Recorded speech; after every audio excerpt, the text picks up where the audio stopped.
नमस्ते दोस्तों, आज हम यीशु मसीह के पवित्र अनमोल वचन पर आधारित एक मधुर वचन प्रस्तुत करते हैं जो आपको हर दुख संकट को दूर कर सके। इसमें पश्चाताप, प्रेम और क्षमा की भावना को उजागर किया गया है। तो चलिए शुरू करते हैं, लेकिन इससे पहले कृपया आप हमारे YouTube चैनल को सब्सक्राइब करें। धन्यवाद। जय यीशु। 100 यहोवा ने जैसा कहा था वैसा ही सारा की सुधि लेके उसके साथ अपने वचन के अनुसार किया। 2 सारा को इब्राहिम से गर्भवती होकर उसके बुढ़ापे में उसी नियुक्त समय पर जो परमेश्वर ने उससे ठहराया था एक पुत्र उत्पन्न हुआ।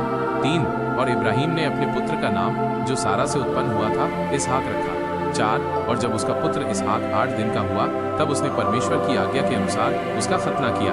5 और जब इब्राहिम का पुत्र इसहाक उत्पन्न हुआ तब वो 100 वर्ष का था। 6 और सारा ने कहा, परमेश्वर ने मुझे प्रफुल्लित कर दिया है, इसलिए सब सुनने वाले भी मेरे साथ प्रफुल्लित होंगे। 7 फिर उसने ये भी कहा कि क्या कोई कभी इब्राहिम से कह सकता था कि सारा लड़कों को दूध पिलाएगी, पर देखो मुझसे उसके बुढ़ापे में एक पुत्र उत्पन्न हुआ। 8 और वह लड़का बढ़ा और उसका दूध छुड़ाया गया और इसहाक के दूध छुड़ाने के दिन इब्राहिम ने बड़ी जेवनार की। 9 तब सारा को मिस्री हाजिरा का पुत्र जो इब्राहिम से उत्पन्न हुआ था हंसी करता हुआ देख पड़ा। 10 इस कारण उसने इब्राहिम से कहा, इस दासी को पुत्र सहित बरबस निकाल दे, क्योंकि इस दासी का पुत्र मेरे पुत्र इसहाक के साथ भागी न होगा। 11 यह बात इब्राहिम को अपने पुत्र के कारण बुरी लगी। 12 तब परमेश्वर ने इब्राहिम से कहा, उस लड़के और अपनी दासी के कारण तुझे बुरा न लगे।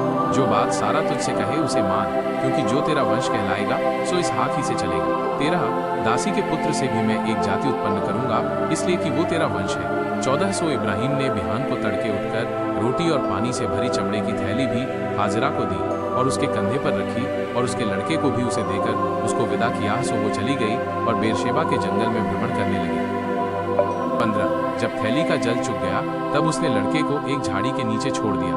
16 और आप उससे तीर भर के टप्पे पर दूर जाकर उसके सामने ये सोचकर बैठ गई कि मुझको लड़के की मृत्यु देखनी न पड़े।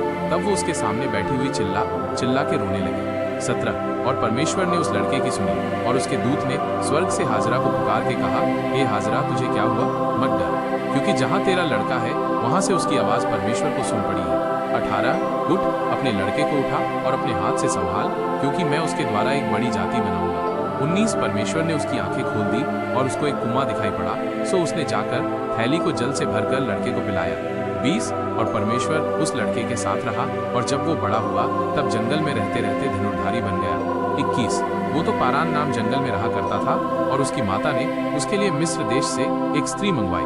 22 उन दिनों में ऐसा हुआ कि अबीमेलेक अपने सेनापति पिकोल को संग लेकर इब्राहिम से कहने लगा, जो कुछ तू करता है उसमें परमेश्वर तेरे संग रहता है। 23 अब मुझसे यहाँ इस विषय में परमेश्वर की क्रिया खा कि तू न तो मुझसे छल करेगा और न कभी मेरे वंश से करेगा, परंतु जैसी करुणा मैंने तुझ पर की है वैसी ही तू मुझ पर और इस देश पर भी जिसमें तू रहता है करेगा।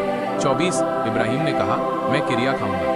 25 और इब्राहिम ने अबीमेलेक को एक कुएं के विषय में जो अबीमेलेक के दासों ने बरियाई से ले लिया था उलाहना दिया। 26 तब अबीमेलेक ने कहा, मैं नहीं जानता कि किसने ये काम किया और तूने भी मुझे नहीं बताया और न मैंने आज से पहले इसके विषय में कुछ सुना। 27 तब इब्राहिम ने भेड़ बकरी और गाय बैल लेकर अबीमेलेक को दिए और उन दोनों ने आपस में वाचा बांधी। 28 और इब्राहिम ने भेड़ की 7 बच्ची अलग कर रखी। 29 तब अबीमेलेक ने इब्राहिम से पूछा, इन 7 बच्चियों का जो तूने अलग कर रखी हैं क्या प्रयोजन है? 30 उसने कहा, तू इन 7 बच्चियों को इस बात की साक्षी जानकर मेरे हाथ से ले कि मैंने कुआं खोदा है। 31 उन दोनों ने जो उस स्थान में आपस में क्रिया खाई, इसी कारण उसका नाम बेरशेबा पड़ा। 32 जब उन्होंने बेरशेबा में परस्पर वाचा बांधी तब अबीमेलेक और उसका सेनापति पिकोल उठकर पलिश्तियों के देश में लौट गए। 33 और इब्राहिम ने बेरशेबा में झाऊ का एक वृक्ष लगाया और वहाँ यहोवा जो सनातन ईश्वर है उससे प्रार्थना की। 34 और इब्राहिम पलिश्तियों के देश में बहुत दिनों तक परदेशी होकर रहा। अगर आपको ये अनमोल वचन अच्छा लगे तो हमारे YouTube चैनल को सब्सक्राइब करें। धन्यवाद। जय यीशु।